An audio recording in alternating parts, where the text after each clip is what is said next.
Hi guys, good morning. Hope you're okay. All right, I've come on to do a video today to talk about how to encourage your little ones to play independently. And I'm smiling because I know it's a hot topic. I get a lot of questions about this one. So you're not the only one if this is something you find tricky. So before we start, it's just important to remember that children playing independently is a skill, and so it's a skill that we need to teach our children, and it's quite easy to assume that they know how to do it already. So sometimes it's about going right back to basics and teaching them step by step how to play independently, and also to be aware that it doesn't happen overnight.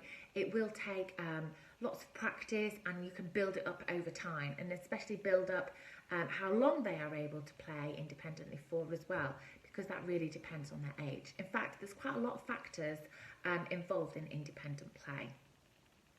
So, yes, it is tricky. It is a hot topic. So before we start, it's really important for us to remember and make sure that our expectations are in line with the age and the ability of our child.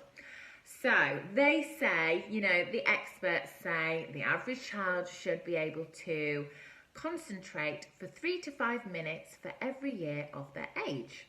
Okay, so a 3-year-old, we're looking at maybe 9 to 15 minutes.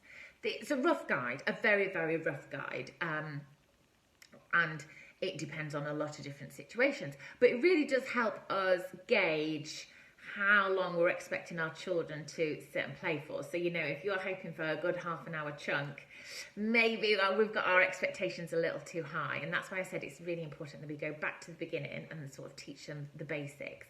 But I think that time can help us really understand what to expect from our children and how long that they are going to actually be able to play and concentrate independently.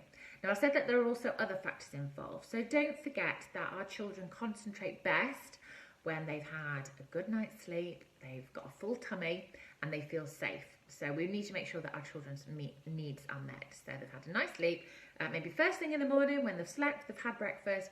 And by feeling safe, that means that either they know that you're nearby, they're not left on their own, they're not worried about where they are. So that could be those. So once you've got those sorted, they're in a really good place to be able to start concentrating and playing independently. So normally, if you're wanting to practice this, I'd start this first thing in the morning. And it's normally when you're doing bits and pieces, whether it's around the house or emails or whatever you're doing, might be a nice time to practice. Okay. And then another thing that comes into this is the environment that your child is playing in. So it depends on how your toys are organised and stored. And I've done a lot about this in a highlight that you might want to go back and have a look at, about how actually the way you store toys and the way that your child is able to access toys can really affect their play. And if you are wanting your child to become independent and an independent player, you want them to be able to go to their toys and make a choice about what they're going to play from their resources, and get on and play with it. And that can be tricky if things are high up on the shelf, if they need to ask you for certain toys and things and they're not able to follow their initiative and sort of go with the flow. So that's another thing to consider. Toy storage has a big impact on independent play, and I've talked a lot about that recently, so do go check it out if you're curious about that. And another thing that also affects children's independent play is the way that it's not just down to you, it's down to the other adults and perhaps other children or family members or friends that your child is also having contact with. So it's about managing distractions. If your house is a busy, noisy, bustling house, which is absolutely wonderful, it can be harder for a child to concentrate and to get on with things independently. So there's little things that you can do to help your child, things like turning off the TV, background noise, things like that, because all you need is a child to be playing on their own and hear the Peppa Pig theme tune, and it will draw their attention back to the TV and it'll break off their concentration. And what we want to do is give them good long periods of time to get stuck in and being able to concentrate. So distractions and breaking off their concentration can really affect that. So we want to try and give them good chunks. And that's the same with adults that they have contact with. Maybe it's grandparents who are caring for them or whoever. Have a little chat with them as well and just say that this is something we're practicing, and so it's really important we don't disturb their play. And if you see a child concentrating, that you're not breaking their concentration by asking questions that you don't need to ask. Maybe things like, what are you doing? what you play in, all those sorts of things can actually break up a child when they're deep in concentration. And other things like maybe if lunch is ready, if lunch can wait a few moments, like I've said already, children's concentration times are very short already. So if lunch can wait 5 more minutes, maybe lunch can wait instead of, again, breaking them off from whatever they're doing to go and have lunch. It's about working out what your priorities are. But it's not always, you know, if you've got an appointment to go to, it's just life, that's the way it is. But as and when you can, try and provide your child with chunks of undisturbed playtime. So no background noise, turn off phones, turn off TVs, or put things on silent, and so you're not going to break their concentration. And then it's about building up in little steps. So I have a handy little resource that I really like. I bought these on Amazon a few years ago and I've used them a lot. These are sun timers, little colourful sun timers. And the reason why I like these is they start off with 30 seconds, 1 minute, 2 minutes, 3 minutes, 5 minutes and 10 minutes. And I think that's really handy because, like I said, we want to start off back to basics. So we're starting right back at the beginning. And we want to teach our children how to play independently. And one of the best ways that I found doing this, particularly with my child, was encouraging them to go and play independently and being really clear and saying to them, okay, we're going to use these. And these are really nice because they're colourful and they're very visual as well. You know when you say, oh, mummy's going to be back in a minute. Well, what does a minute mean to a young child? It doesn't mean anything. But if you say, mummy's going to be back when all that sand has gone down to the bottom, it's a visual clue. They can see that it's nearly done. Mummy will be coming back soon as well. So what I would start with by doing is setting up an activity, maybe it's 2 or 3 activities that you know your child really enjoys and really likes. Maybe it's a sensory box, maybe it's a jigsaw, just something that they're really into. And set it up, maybe in the middle of the room or whatever, with a couple of other options and say, okay, mummy needs to go and do this now, or whoever it is, whichever adult it is, we need to go and do this now. I need you to play, and use the word independent, use it with them. I need you to play on your own.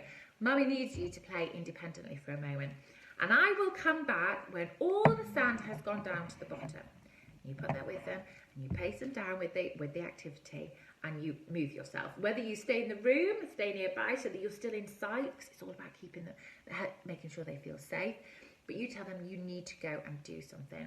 Now, chances are the first few times you try this, you know, start off with a 30-second, the 1 minute timer, keep it nice and short.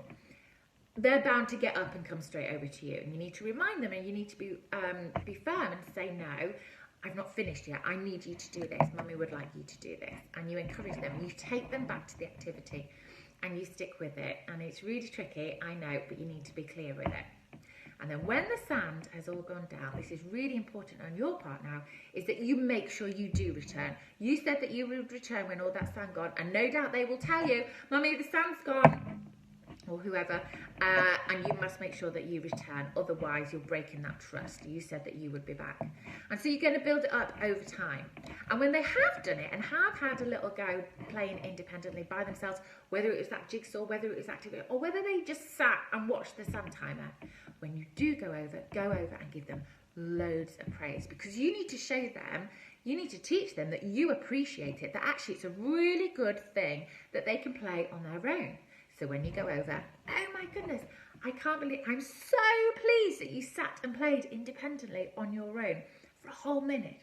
That is fantastic. Thank you so much. You know, pile on the praise and be really specific as well. Be specific that you were pleased that they were playing independently.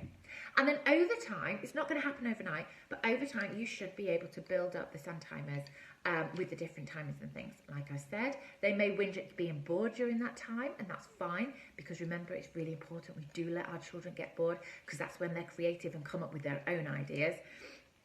But we really want to encourage them. We want to teach them, and like I said, you will be able to build up over time eventually. So there are a few things, I hope that helps in the video, to try and consider when encouraging your child to play independently. Make sure it's an activity that you already know that they love doing as part of their interest. Make sure you're really clear and have something visual like a timer, or a timer on maybe not a timer on a phone, because quite often they want to pick up the phone and use it, but maybe a timer on something else. And then heap on the praise.